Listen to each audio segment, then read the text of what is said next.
Nosso texto nos diz exatamente o seguinte: esforcem-se para viver em paz com todos e para serem santos. Sem santidade, ninguém verá o Senhor. Cuidem que ninguém se exclua da graça de Deus, que nenhuma raiz de amargura brote e cause perturbação, contaminando muitos. Que não haja nenhum imoral ou profano, como Esaú, que por uma única refeição vendeu os seus direitos de herança como filho mais velho. Como vocês sabem, posteriormente, quando quis herdar a bênção, foi rejeitado, e não teve como alterar a sua decisão, embora buscasse a bênção com lágrimas. Vamos orar.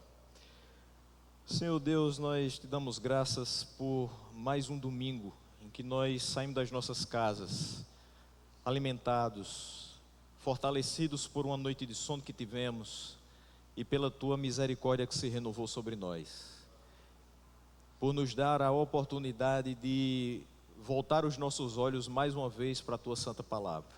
Te pedimos que ela fale ao nosso coração e que traga importantes e valiosas lições para os nossos dias. Assim oramos no nome de Jesus. Amém. Você pode se assentar e permanecer com sua Bíblia aberta nestes versículos. Bom, meus irmãos, depois de nós termos analisado os textos de Hebreus 10, 11 e o comecinho do 12 durante 6 semanas, semana passada, pastor Jamerson trouxe o trecho do versículo 4 até o versículo 13. E nós vimos nesse ponto, quem esteve aqui ou quem assistiu posteriormente em casa, a exposição, o pastor Jamerson viu a importância da disciplina no nosso meio, principalmente quando ele no versículo 5 e 6 nos diz o seguinte: vocês se esqueceram da palavra de ânimo que ele lhes dirige como a filhos. Meu filho, não despreze a disciplina do Senhor, nem se magoe com a sua repreensão, pois o Senhor disciplina a quem ama e castiga todo aquele a quem aceita como filho. Então a importância da disciplina no nosso meio, além de manter a igreja pura, ela é um sinal de que nós somos filhos de Deus. A partir do momento que nós somos disciplinados, nós entendemos que nós importamos para Deus como filhos.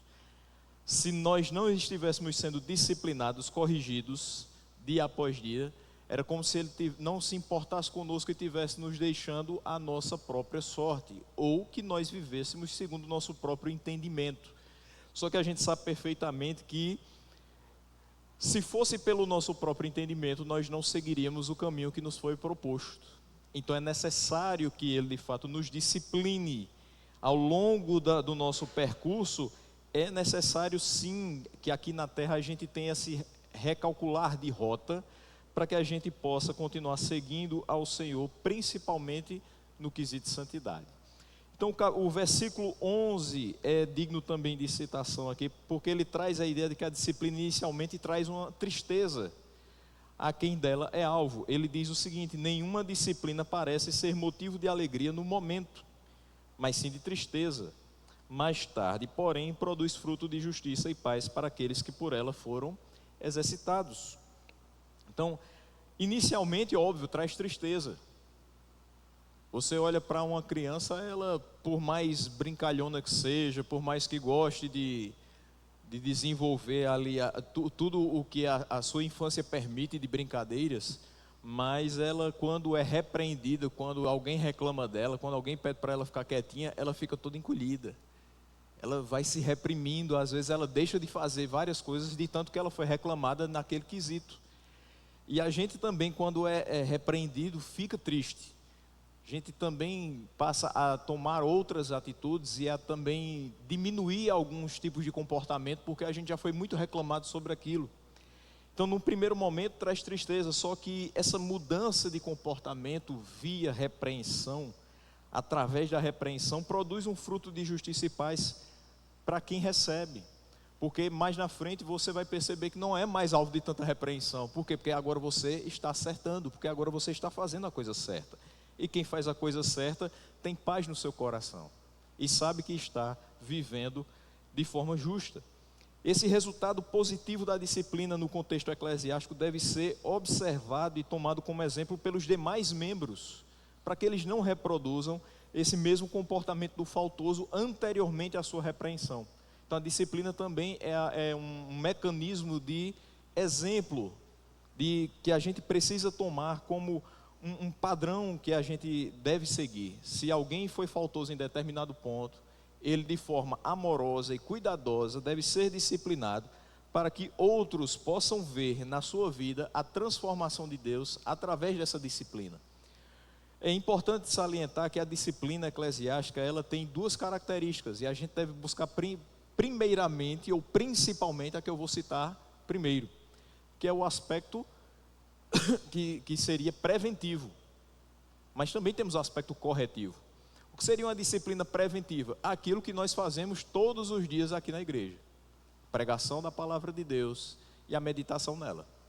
Nós pregamos aqui na igreja, você sai com aquele texto na sua mente, no seu coração, e durante a semana você revisita aquele texto várias vezes, pensando a respeito das lições que foram trazidas e tentando, apesar da sua natureza pecaminosa, traduzir aquelas lições em prática de vida, porque a nossa palavra de Deus é regra de fé e prática.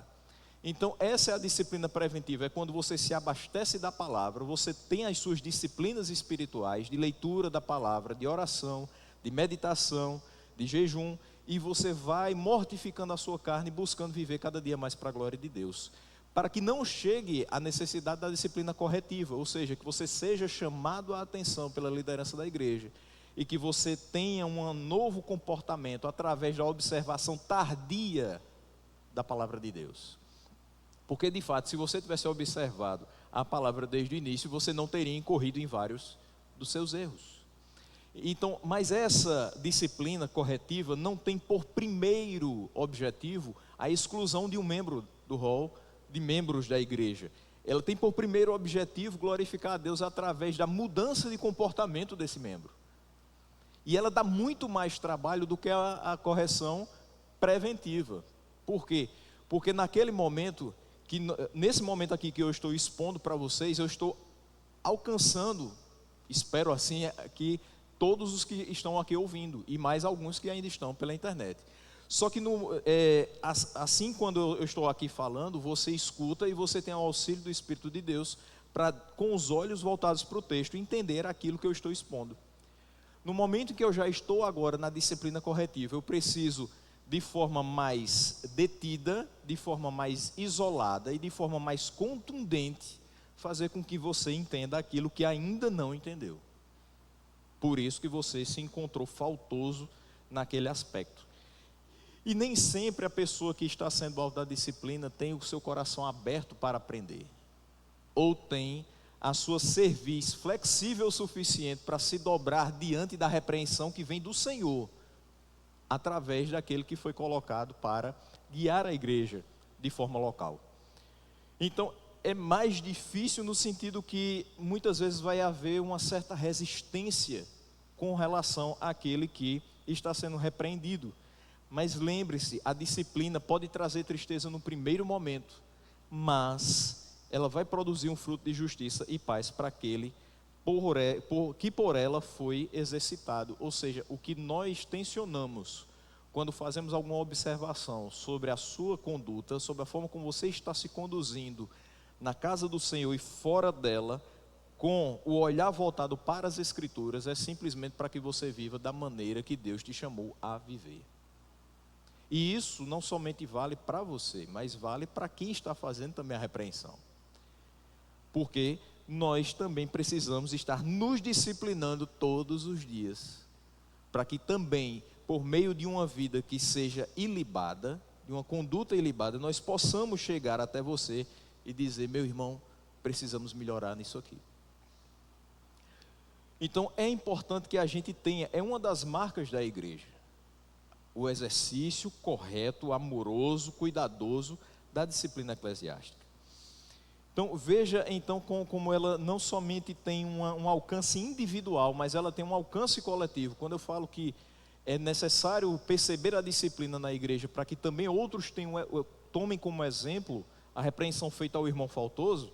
Então ela vai ter aquele alcance individual dentro daquele aspecto, mas na coletividade é importante que a gente perceba o quanto ela é importante, o quanto nós nos importamos com quem está dentro das quatro paredes da igreja, o quanto o Senhor se importa com você como filho e quer que você acerte o máximo possível, e você sofra o menos possível com os seus erros, mas que você aprenda com eles e faça com que outros aprendam também.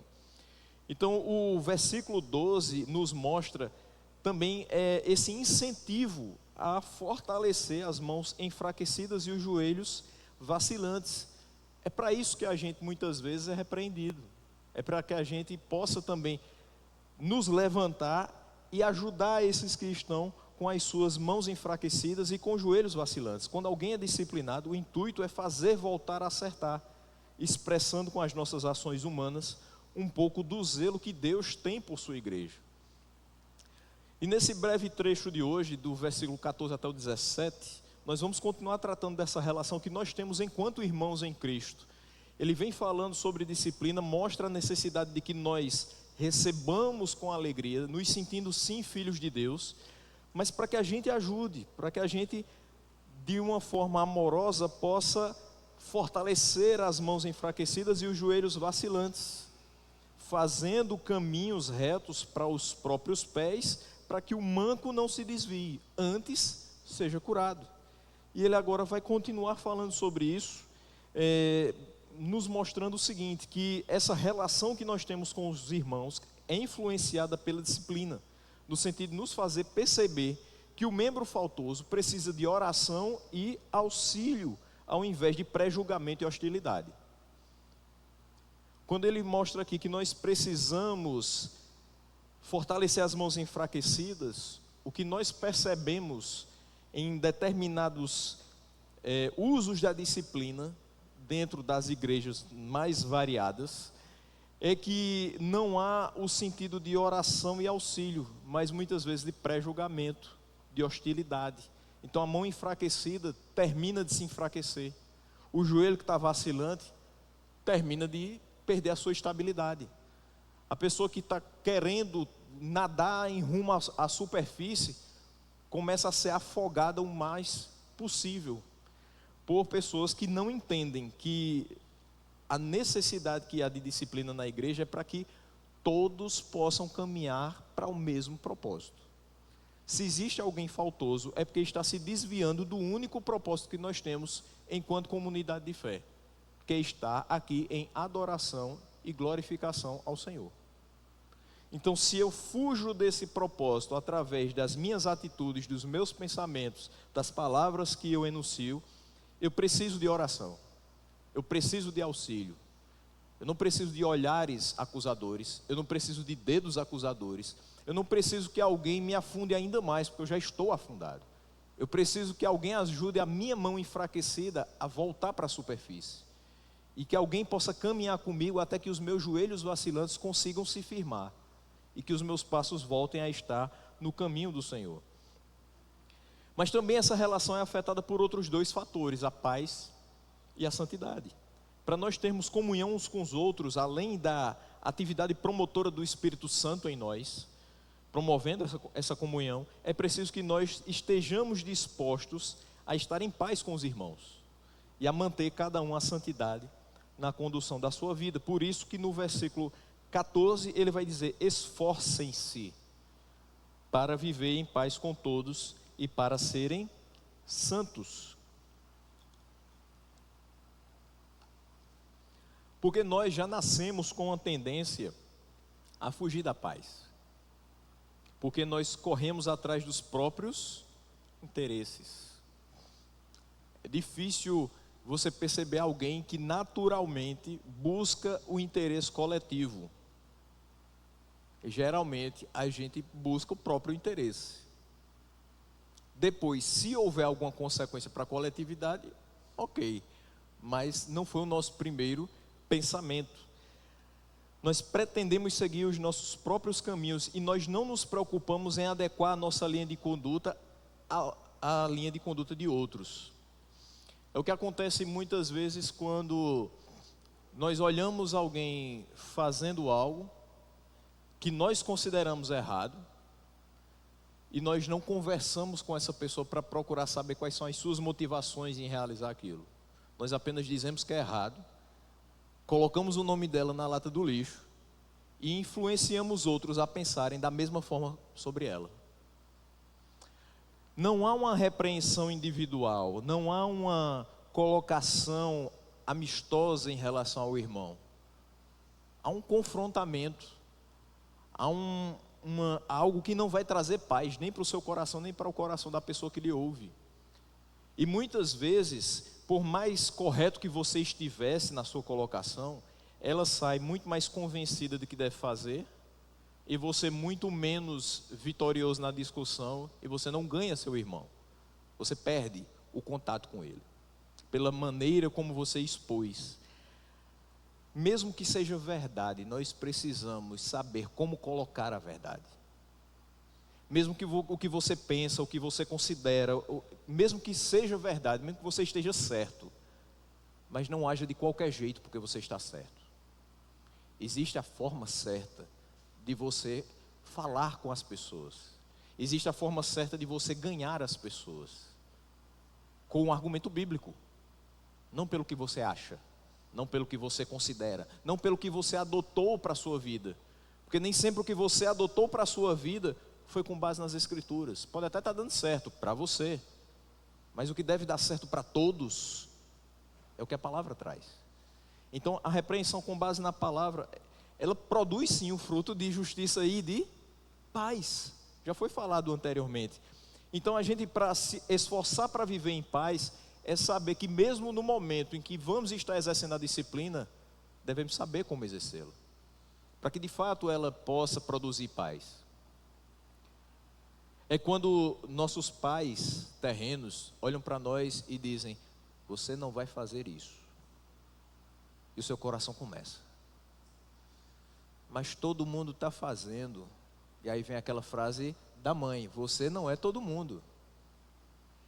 E aí você diz: mas eu vou ficar de fora, só eu que vou ficar de fora, eu não vou desfrutar daquilo que Deus criou e é tão bom. E aí seu pai diz: coisas melhores estão lhe esperando, não aqui. Aqui você vai deixar de fazer muita coisa, para que lá você possa. E aí você vai acalmando seu coração, porque não tem como você vencer o argumento bíblico. O argumento de mãe já é difícil de vencer, imagine o argumento de Deus. Se desvie do mal, conserte seu mau caminho, ore a mim, busque a minha face, medite na minha palavra, saia da roda dos escarnecedores, não se detenha no caminho dos pecadores, medite na minha lei de dia e de noite. Aí você vai dizendo: eu preciso ainda comer muito arroz e feijão e ficar com a Bíblia na minha frente, para que eu possa perceber o quanto eu estou errado e o quanto eu posso mudar o meu comportamento para viver em paz. Porque realmente, se eu for por esse caminho, eu não vou ter paz. No começo é bom, mas depois tem muitos caminhos, né, que aos olhos dos homens podem parecer bons, mas qual é o final deles? Nós sabemos. Então, a menos que efetivamente nós sigamos a paz, jamais aguardaremos, porque a cada dia acontecem tantas coisas que criam discórdias sem fim. Eu vou trazer um exemplo bem pequeno, só para que você veja como a paz no nosso coração às vezes parece tão frágil, se a gente não segui-la de forma efetiva. Conjunto de igreja, coral de igreja, aniversário do coral da igreja, qual será a cor do vestido das irmãs e da gravata dos irmãos? Criam-se contendas por conta da cor, sem fim, porque alguns irmãos vão querer verde, outros vão querer vinho, outros vão querer azul, outros vão querer branco e outros não querem usar gravatas. E aí? E a obra de Deus vai parar por conta disso? Não. Procurem, esforcem-se viver em paz com todos. Já que está difícil escolher a cor, então tira a gravata. Deixa só a camiseta. O problema foi esse. Mas é impressionante como pequenas coisas nos tiram do foco. Por isso que o autor diz: esforcem-se, porque não é fácil manter a paz, nem consigo mesmo. Você, por fora, está com a casca de tranquilidade, e as pessoas olham para você e dizem assim: rapaz, eu olho para fulano e parece que ele transparece paz, e por dentro ele está um furacão, como eu agora. Eu posso até tentar transparecer paz para você, e tentar transparecer que eu estou muito tranquilo, mas as mãos estão geladas, os joelhos estão vacilantes, não por conta do pecado, mas por conta do nervosismo, que é expor a palavra, e a responsabilidade de buscar edificar, ser um instrumento de edificação para a igreja de Deus.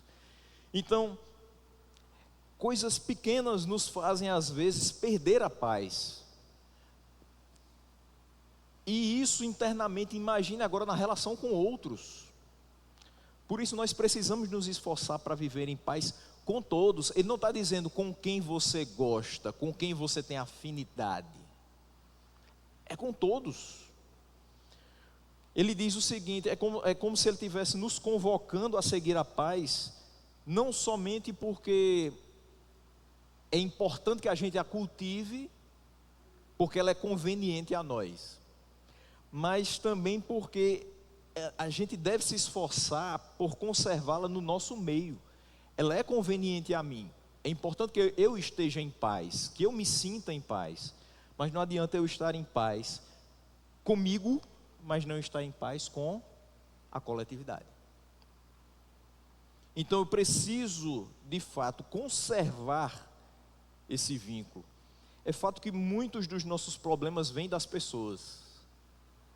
Nessa nossa relação com o outro, nós abraçamos muitos problemas, porque os outros nos ferem, nos perseguem, testam a nossa paciência até o limite. Tem uma frase interessante que virou quase que um meme, mas ela é bem verdadeira. Eu não carrego como meme, eu carrego como uma frase que eu preciso estar sempre observando no meu dia a dia. Tem pessoas no mundo que vieram até essa terra só para testar o nosso 70 vezes 7. Porque ela erra com você e diz assim: oh, me perdoe. Aí você diz: tudo bem, meu irmão, lhe perdoo. 2 dias depois, no mesmo quesito, ela vai e fere você de novo. Ô meu irmão, me perdoe, eu fiz de novo, mas não foi minha intenção. Tudo bem, meu irmão, lhe perdoo. E você vai, né, fazendo os palitinhos ali, o seu caderninho de oração: Senhor, perdoa fulano, ele fez de novo. Semana que vem ele faz de novo. E diz: ô meu irmão, me perdoe. Aí por fora você diz: eu lhe perdoo. Por dentro você está dizendo: Jesus, perdoa, porque eu não tenho mais condição não.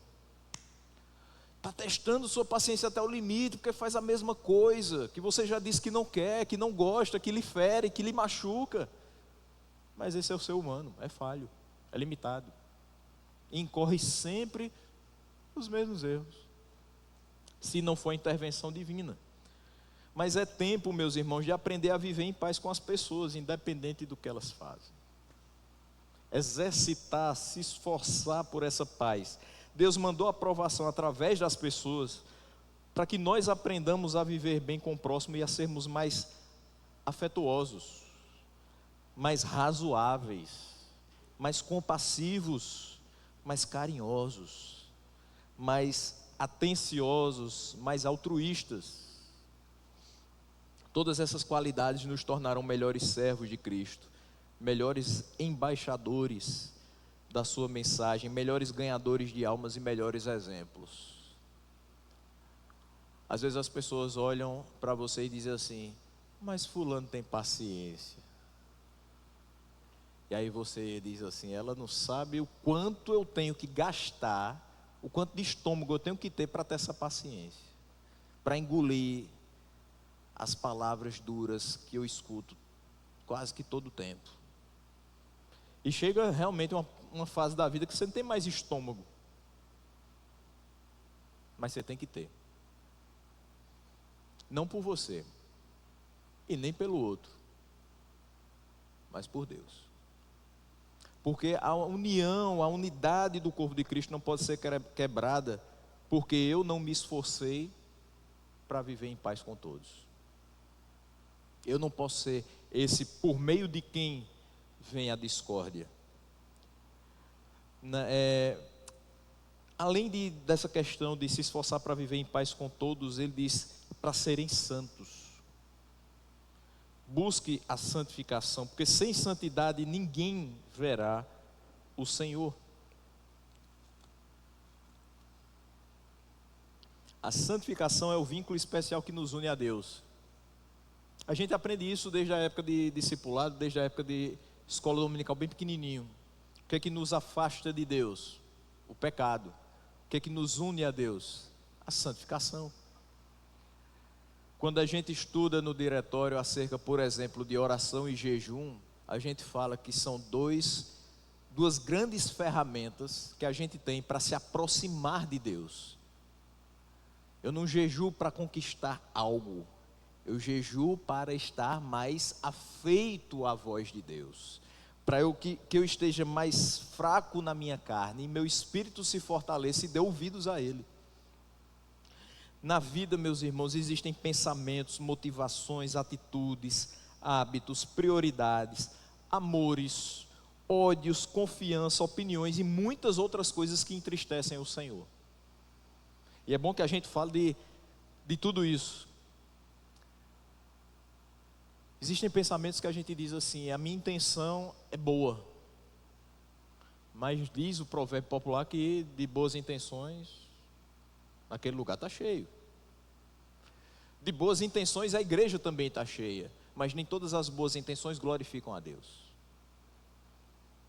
Existem aquelas que, apesar de boas, entristecem o Senhor. Existem motivações que não são as corretas. Eu vou para a igreja porque eu tenho um grupo de amigos, eu gosto muito de estar com eles no domingo. Essa é a motivação que você tem para vir à igreja? É encontrar com seus amigos, que você gosta de estar com eles todo domingo? É esperar angustiadamente que passe 1h30 para que você saia daqui e vá para o pós-culto, lanchar, comer uma pizza? Essa motivação que você tem é bater o cartão para que rapidamente você saia e faça o que realmente você quer? Essa motivação às vezes entristece também o Senhor. Há prioridades na nossa vida que entristecem o Senhor, porque não vem dEle, quando Ele deve ser a prioridade da nossa vida. Há amores que entristecem o Senhor. Senhor, mas ele é um menino tão bom, ele é um rapaz tão educado, ele só não é crente. Mas eu amo, e eu sei que ele vai mudar. Vocês já escutaram isso várias vezes, vou escutar mais uma. Namoro não é ferramenta de evangelismo. Pregação da palavra, sim. Ore e pregue antes. Se for da vontade de Deus, é Ele. Se não for, esquece. Porque é uma cilada para que você continue entristecendo o Senhor. Há muita coisa na nossa vida que pode tirar o nosso foco de buscar essa santificação. E as provações vão nos mostrar a falsidade de muitos desses pensamentos, ações e atitudes. Nós precisamos aprender a discernir o que em nós agrada ou não a Deus e buscar ser cada dia mais santos, sabendo o seguinte, que o progresso na santidade não é opcional, mas é uma profunda necessidade. Por quê? Porque o versículo termina dizendo: sem santificação ninguém verá o Senhor. Então, sem santificação, você lembra da metáfora da corrida, que o autor aos Hebreus utiliza, que Paulo também utiliza. Sem santificação você não chega no final da corrida. Sem santificação, então, também você não desfruta do prêmio. Por isso, cuidem que ninguém se exclua da graça de Deus. Veja, ele não está falando se esforce, ele diz esforcem-se É um esforço coletivo. Não adianta eu buscar a paz e você não.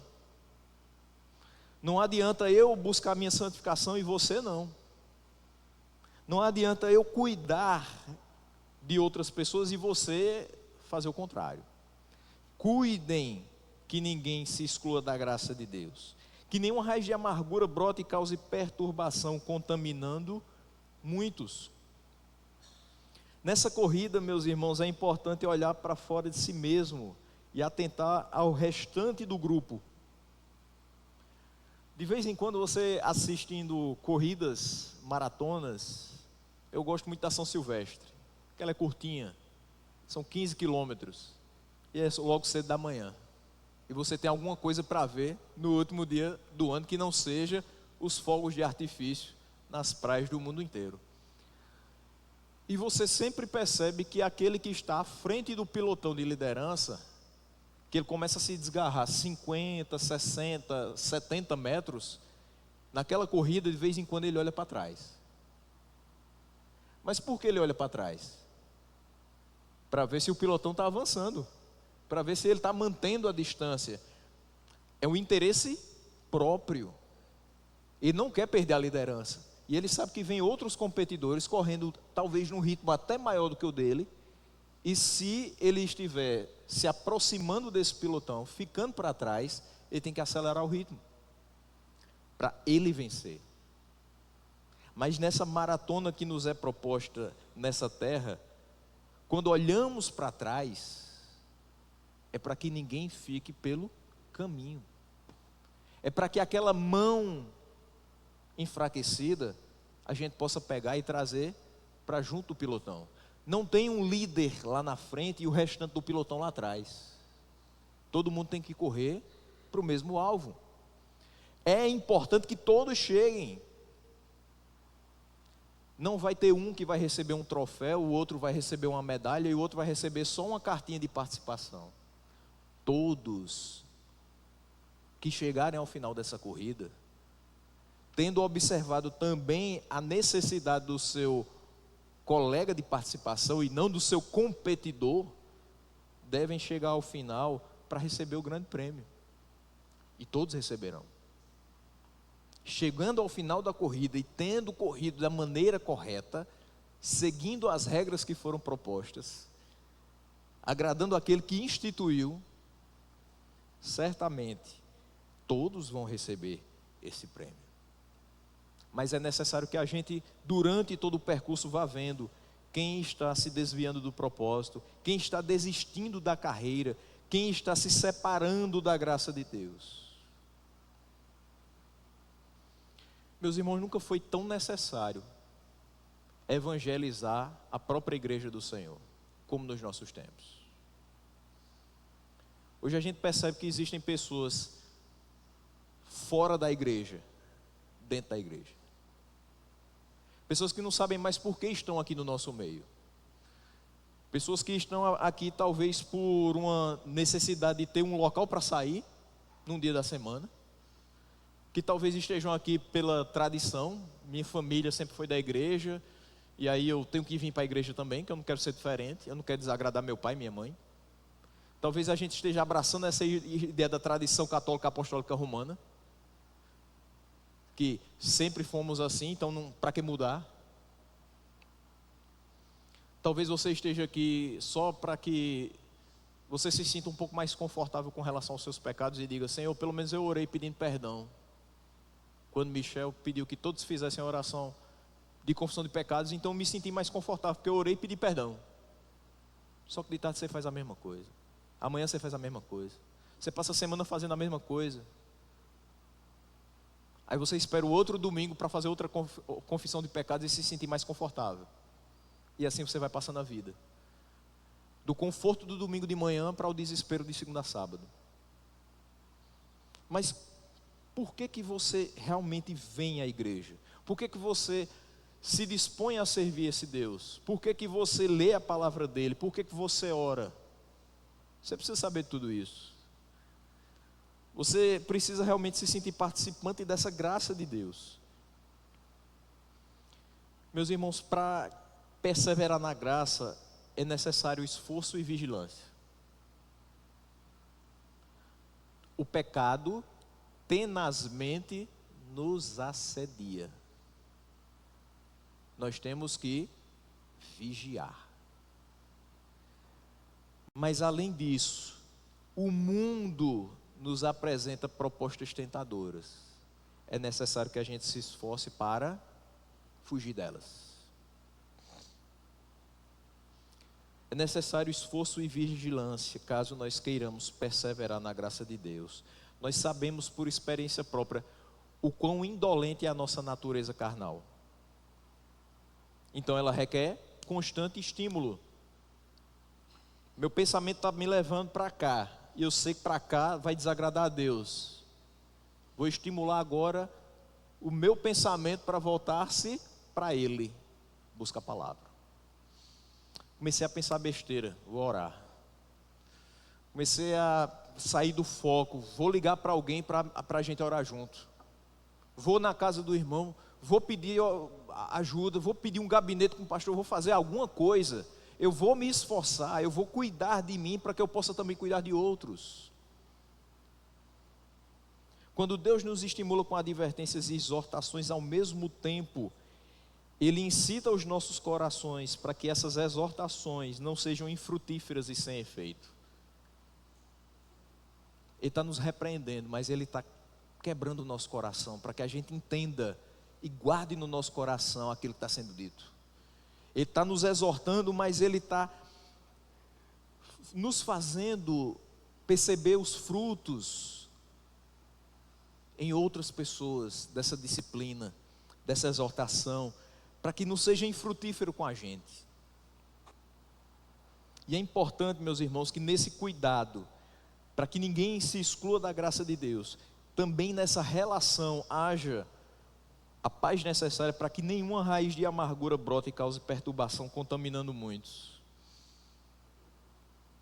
Deuteronômio 29:18 fala sobre essa raiz de amargura.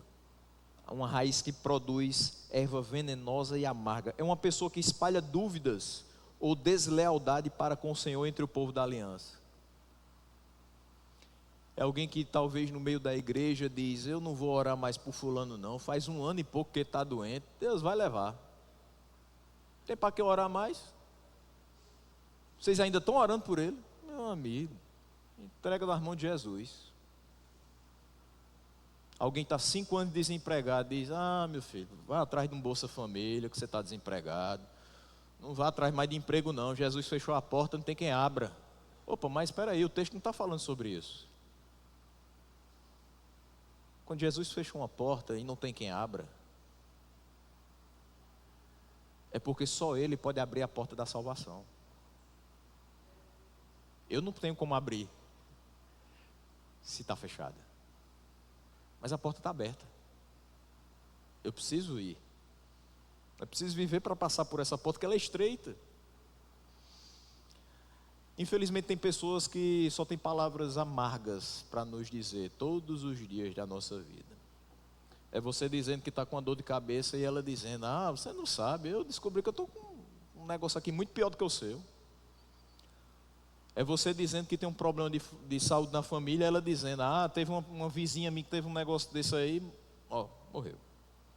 Desestimulando você de acreditar que Deus tem poder, desestimulando você que de fato as coisas podem ser melhores se a gente entregar nas mãos dele, desestimulando você de ter paz no coração e de buscar a paz com todos.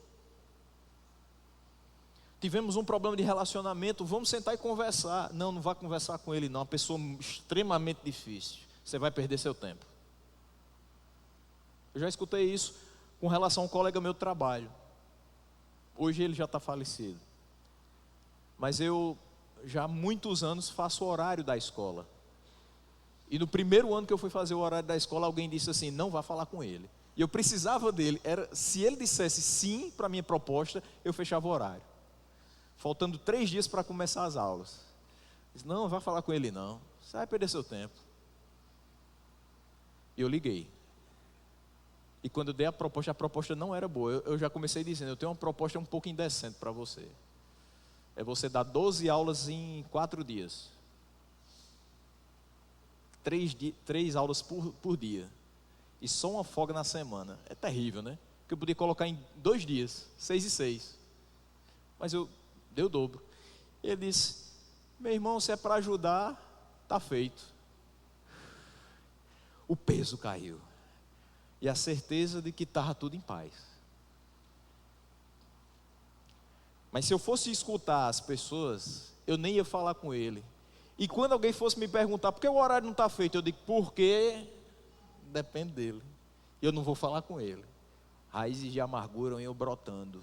As pessoas iam ficar com raiva de mim e raiva dele ao mesmo tempo. Mas eu fiz questão de dizer, olha, algumas pessoas até disseram que seria um pouco complicado. Mas não, nosso colega ajudou. Fazer horário é difícil. Mas quando a gente busca a conciliação, fica bem melhor. A gente não pode deixar que essa raiz seja produzida nem por nossas palavras, nem pela palavra dos outros. Porque essa pessoa que perturba, essa raiz de amargura, faz com que outros sejam contaminados. E uma vez que essa sementezinha do mal é lançada e ela germina, para depois cortar ela é difícil. Às vezes ela enraiza muito rápido, às vezes o seu tronco começa a ser espesso demais, e aí os resultados não são tão bons assim. Para sustentar uns aos outros na fé, nós devemos encorajar os fracos. Nós devemos nos opor aos apóstatas, aqueles que estão abandonando a fé, que eles podem influenciar os outros. Agora você tem que dizer as coisas realmente confiando no seu coração que aquilo é verdade. Não diga só para agradar. É alguém dizendo assim, rapaz, eu acho que eu vou sair do Médici, estou gostando mais não. Em vez de você abraçar essa palavra e dizer, aí começar a procurar os defeitos, aí você diz, meu irmão, toda comunidade tem defeito, mas tem sido uma bênção na minha vida. Se for bênção na sua vida, testemunhe, diga, mostre para os outros o quanto tem sido proveitoso para você estar no nosso meio. Não deixe que aquilo ali se espalhe, dizendo, não é bom. Meu irmão, se eu for olhar para a minha vida, eu vou dizer, eu não sou bom, então eu vou me destruir por conta dos meus erros. Eu vou desistir de mim mesmo por conta das coisas erradas que eu faço. Não. Eu vou desistir do projeto de Deus, de ter uma igreja saudável nessa comunidade, se eu posso contribuir também para que ela seja, apesar de mim, apesar dos meus defeitos.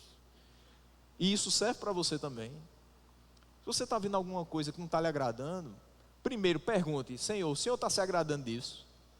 E se Ele confirmar que não está se agradando, peça a Ele estratégia para que você nos ajude. Não bote para baixo, levante. Não fale mal, busque a conciliação. Não deixe que essa raiz de amargura surja, porque fatalmente ela vai contaminar outros. Perdão. Versículo 16, ele diz o seguinte: por que a gente não pode deixar essa raiz de amargura brotar e causar perturbação e contaminar outros? Por que a gente deve buscar a paz, a santificação, cuidar para que ninguém se exclua da graça de Deus? Para que não exista isso aqui no nosso meio, para que não haja nenhum imoral ou profano como Esaú, que por uma única refeição vendeu os seus direitos de herança como filho mais velho.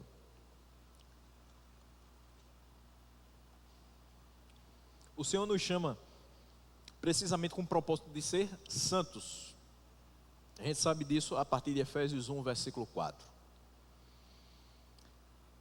E de nos fazer viver na sua obediência. Quando nós concretizamos isso, quando nós renunciamos o mundo, quando nós temos o prazer na palavra de Deus e em viver para Deus. Todo aquele que tem prazer na sua própria imundícia, que tem prazer em viver se revolvendo nela, profana a si próprio. Nós podemos definir o profano em termos gerais como aquele que não valoriza a graça de Deus suficientemente para buscá-la e assim rejeitar o mundo. Lá em João Pessoa tem a festa das neves, a padroeira da cidade. E aí sempre se fala assim, programação do espaço santo, sacro, e a programação do espaço profano. Então tem a missa na igreja e tem um parque de diversões e um palco para atrações do outro lado. E interessante como eles separam, porque o santo e o profano não se misturam, né? E para nós, pode haver santo e profano? Pode haver o profano no nosso meio? Pode haver aquele que é impuro no nosso meio? Não deveria. Porque nós não fazemos essa separação. Não devemos fazer essa separação. Eu não posso ser uma coisa na igreja, santo, e ser profano, impuro no meu trabalho. Até porque, para o cristão, tudo é sagrado. O que você faz da sua vida? Sirva a Deus. Sou filho de Deus. Sou mensageiro de sua palavra. Eu vivo para Ele. E algumas pessoas perguntam assim, o que você faz da sua vida secular? Eu não tenho. Eu não tenho vida secular. Porque minha profissão é para a glória de Deus. Porque meus relacionamentos interpessoais são para a glória de Deus. A minha família é para a glória de Deus. Os projetos que eu tenho, as viagens que eu faço, tudo que eu fizer, deve ser feito para a glória de Deus. Não só o que é feito na igreja. Tudo que nós fazemos deve ser feito em nome de Deus e para a glória dEle. Então tem espaço para o profano nas nossas vidas.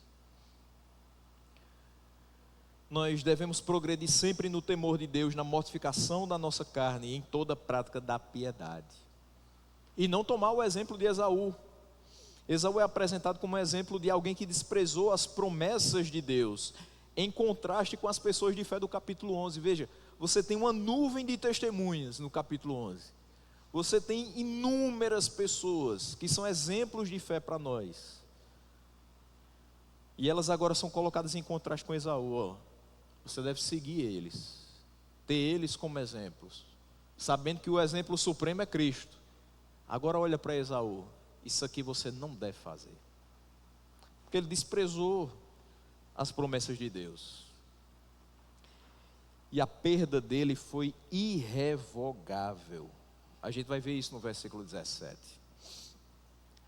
Meus irmãos, Moisés trocou os tesouros do Egito pela vergonha de Cristo, pelo opróbrio de Cristo, porque ele contemplava o galardão. Está lá no versículo 26 do capítulo 11.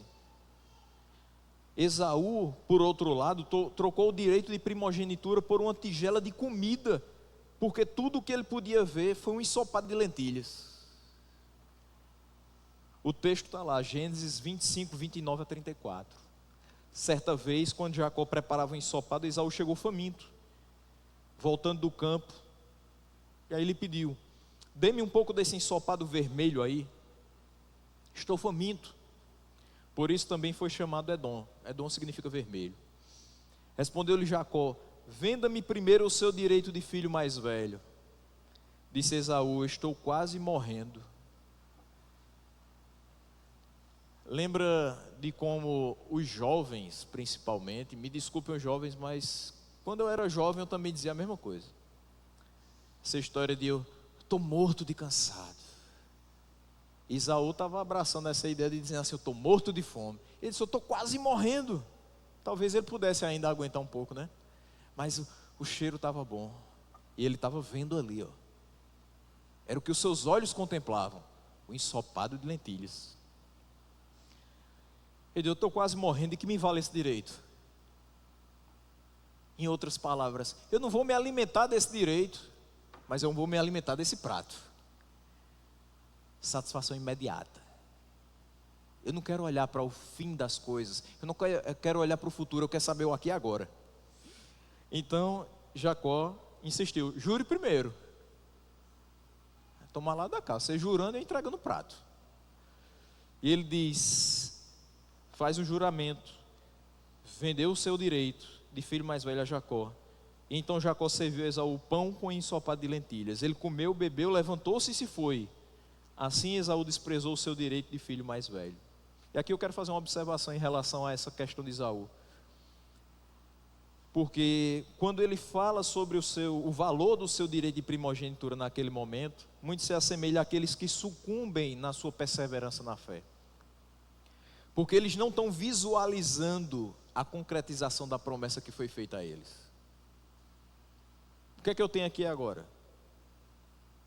A promessa é futura, eu vou esperar ainda. O que eu tenho agora são as festas, são os meus amigos, são as luzes desse mundo, são as coisas boas que me são oferecidas. Vida eterna, eu não sei nem quando é que ele volta. De que vai me adiantar uma promessa de vida eterna se eu posso desfrutar de tudo isso aqui agora? Muitos têm pensado dessa forma. Se esquecem que a fé continua sendo o firme fundamento das coisas que nós não vemos e a certeza daquilo que nós esperamos. E que ela aponta para algo que é infinitamente melhor do que aquilo que a gente vê, do que aquilo que a gente toca. Então, não olhe para agora, não busque o imediato, continue esperando pelo que está prometido e certamente virá. Versículo 17: como vocês sabem, posteriormente, quando ele quis herdar a bênção, foi rejeitado. E não teve como alterar a sua decisão, embora buscasse a bênção com lágrimas. Em outra versão você vai perceber porque não achou ele nenhum espaço para arrependimento, embora buscasse com lágrimas. Inicialmente, Esaú considerava essa venda da primogenitura como algo de pouca importância. É tanto que ele diz: de que me vale esse direito? Eu estou quase morrendo de fome. Só que ao fim, já muito tarde, ele descobre o tesouro que havia perdido. Quando essa bênção comunicada já por seu pai Jacó, por seu pai a Jacó, lhe foi recusada. Pai, me dá a tua bênção. Eu já comuniquei a teu irmão. Você vendeu o seu direito. Você não tem como reavê-lo. A bênção já foi dada. Da mesma forma, aqueles que se deixam cativar pelas seduções desse mundo e que se afastam de Deus, vendem sua salvação para alimentar-se das comidas terrenas, não acreditam que estão perdendo tudo. Eles pagam para ver. Eu tenho a vida toda pela frente, eu estou só com 19 anos. Eu posso tudo, eu consigo tudo, eu tenho força para tudo. Não preciso de nada. Vem uma moto, pá, acabou a vida. E aí, tem a vida toda pela frente? Tem a vida toda para se arrepender? Deus sabe, quando eu me aposentar, eu vou trabalhar só para Ele.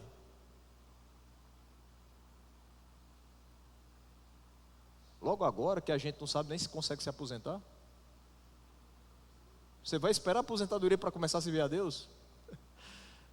Acho melhor não. Mas Ele sabe.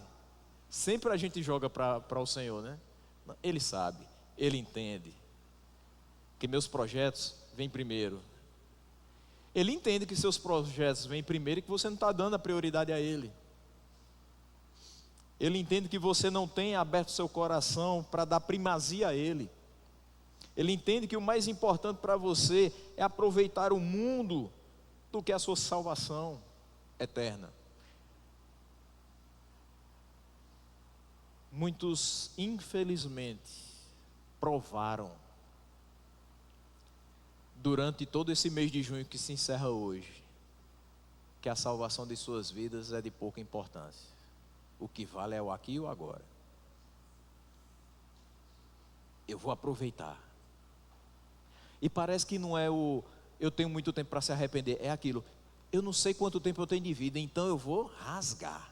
Eu vou fazer tudo o que eu puder, que é para eu não levar nenhum arrependimento. Vai levar. O maior deles, não ter vivido para a glória de Deus. Ter perdido a sua vida de forma definitiva. Porque não tem segunda chance. Ou é hoje ou não é. Ou você serve hoje ou não vai servir depois. Ou você recebe a mensagem hoje e tem o seu coração mudado, ou depois não vai ter mais essa oportunidade de dizer: Senhor, não fica esperando pelos últimos 5 segundos de vida. Você na UTI, alguém pregando para você e diz assim: levanta o dedo para dizer se você recebeu a palavra de Deus, e você tentando fazer um maior esforço ali, quase em coma, para você levantar o dedo e dizer: ele foi salvo. Ninguém nem sabe. Às vezes alguém diz: eu aceito essa palavra, só para despachar aquele chato que está lá falando de Deus o tempo todo, mas não recebeu no coração, não percebeu a importância daquela mensagem para a salvação eterna dele. Ao contrário, muitos se deleitam e se apresentam como as pessoas mais felizes do mundo, e no nosso contexto atual, postam nas suas redes sociais: olha aqui o que é felicidade. É muita felicidade, né? A felicidade que se acaba quando o terceiro, quarto copo de cerveja entra nas suas veias e você se sente sonolento e cai na calçada. Alguém te puxa, bota para dentro, você dorme, no outro dia você nem lembra o que aconteceu. Que felicidade é essa?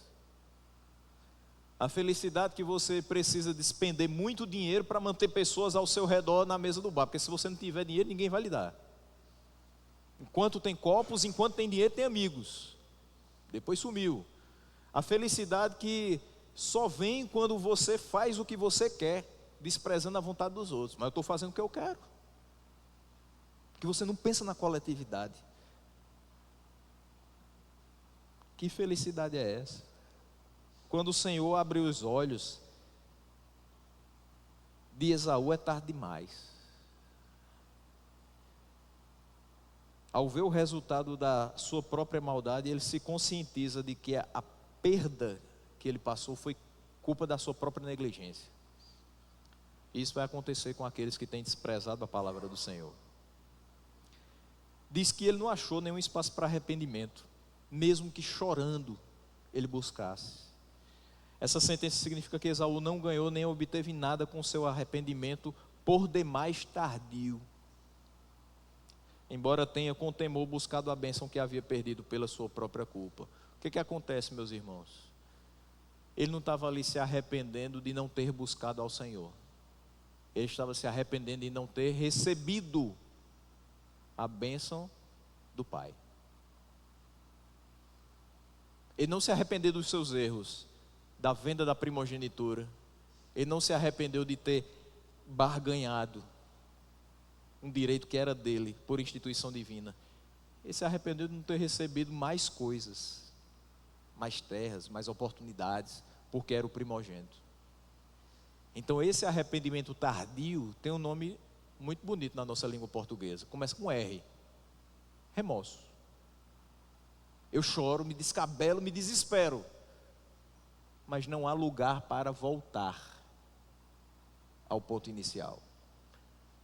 Quando eu me arrependo de verdade, no meu relacionamento com outras pessoas, eu tenho como reconstruir os laços. O arrependimento tem espaço para ele. Eu digo: meu irmão, eu errei contra você, eu falei o que não devia, me perdoe, vamos começar do zero. E o perdão, dentro desse espaço para arrependimento, ele faz com que as coisas voltem a ser como eram antes, pela ação de Deus. Mas não adianta você se arrepender do mal que você fez para alguém que já se foi. Adianta? Fulano foi embora com tristeza no coração, porque eu fui mal com ele, mas eu nunca pedi perdão. O que você tem é remorso. Não há espaço mais para arrependimento. Embora você chore, embora você se entristeça, embora você peça perdão a Deus, mas entenda, foi tardio demais. Você caiu em si tarde demais. Não houve espaço para arrependimento. Eu quero terminar a análise desse versículo com a reflexão de João Calvino. Ele diz: se o pecador que é agraciado com arrependimento não lucrar nada com ele. Ele faz essa pergunta. Tudo indica que o autor está a insinuar isso quando diz que Esaú nada lucrou com o seu arrependimento. Minha resposta eu tomo por base o fato de que o arrependimento aqui não é tomado no sentido de conversão genuína a Deus, mas só no sentido do terror com que Deus assusta os incrédulos, depois de se entregarem por longo tempo às suas iniquidades. Veja, não é aquela coisa assim de eu me arrepender porque eu vi o quanto eu perdi de vida com Deus. É o arrependimento de que agora está perto demais de eu ir para o inferno. É medo, é terror. Não é sincera conversão, genuína conversão. Nem deve causar estranheza dizer que tal terror é inútil, porquanto não caem em si, nem passam a odiar os seus vícios, mas são simplesmente torturados pelo senso do seu castigo. Não quer dizer que ele vai deixar de fazer aquilo. Não quer dizer que ele vai abandonar os seus vícios, odiar a sua natureza pecaminosa. Quer dizer que ele vai ficar sendo torturado pelas consequências do seu erro. O mesmo se deve dizer no tocante às lágrimas. Sempre que um pecador chora seus pecados, o Senhor está pronto a perdoá-lo, e a misericórdia divina nunca é buscada em vão, porquanto aquele que bate, a porta se lhe abre. Mateus 7:8. Já que as lágrimas de Esaú eram lágrimas de um homem sem esperança, ele esperava em Deus? Não. Qual era a esperança que ele estava ali se segurando e perdeu? O direito de primogenitura. Mas ele vendeu, então ele estava sem esperança. Esse era o alvo dele. Por isso que ele vai atrás, por isso que ele chora, por isso que ele tenta se arrepender. As lágrimas de Esaú eram lágrimas de um homem sem esperança e não foram derramadas diante de Deus. Por mais que os ímpios deplorem sua sorte, se queixem e lamentem, não batem a porta de Deus. Porquanto esse ato só se aplica pela fé. Só se arrepende do seu pecado quem de fato teve fé implantada no seu coração. Aí você percebe o quanto você é pecador e o quanto você precisa de perdão. Porque você crê que existe esperança para você. Você crê que existe algo melhor para você, preparado por aquele que pode lhe perdoar. Quanto mais dolorosamente sua consciência os instigue, mais lutarão contra Deus e lhe ostentarão seu ódio. Desejam ter acesso à presença de Deus, visto porém que nada encontram senão a ira divina, vão fugir da sua presença. Eu quero Deus, mas que Deus é esse que os crentes pregam que é Deus que castiga?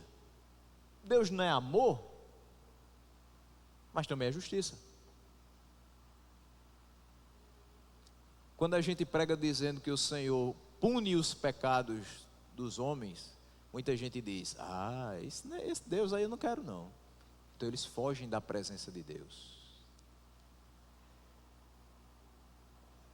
Assim, repetidamente observamos que aqueles que jocosamente afirmam que terão suficientemente chance de arrependimento ao avizinhar-se a morte, quando de fato esse momento chega, clamam horrorizados em meio à cruel agonia, por não haver mais tempo de se obter misericórdia.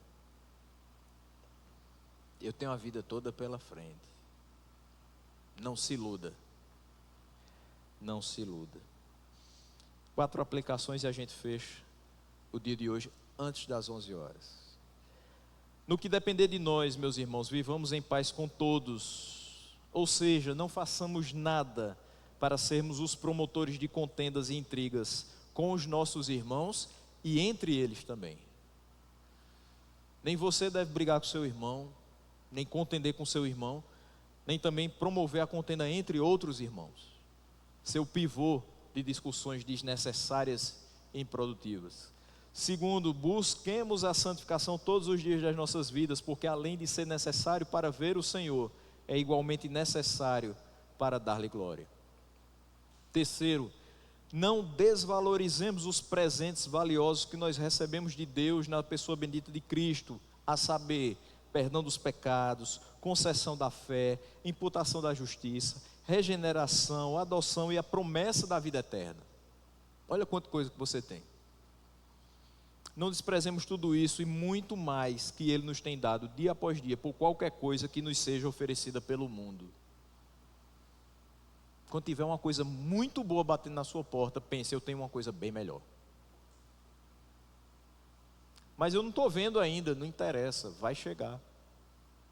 Espere, persevere na fé. Quarto e último, não brinque com o Senhor. De Deus não se zomba. Não ache que é possível viver toda a existência de uma maneira que você julga conveniente e reservar os últimos instantes para que Deus lhe dê a vida eterna. Dedique a sua vida inteiramente ao Senhor, em serviço íntegro e fiel àquele que é o único que tem poder para salvar. O tempo de se arrepender dos pecados é hoje. O tempo de buscar a face do Senhor é hoje. O tempo de obedecer e viver para a glória dele é hoje.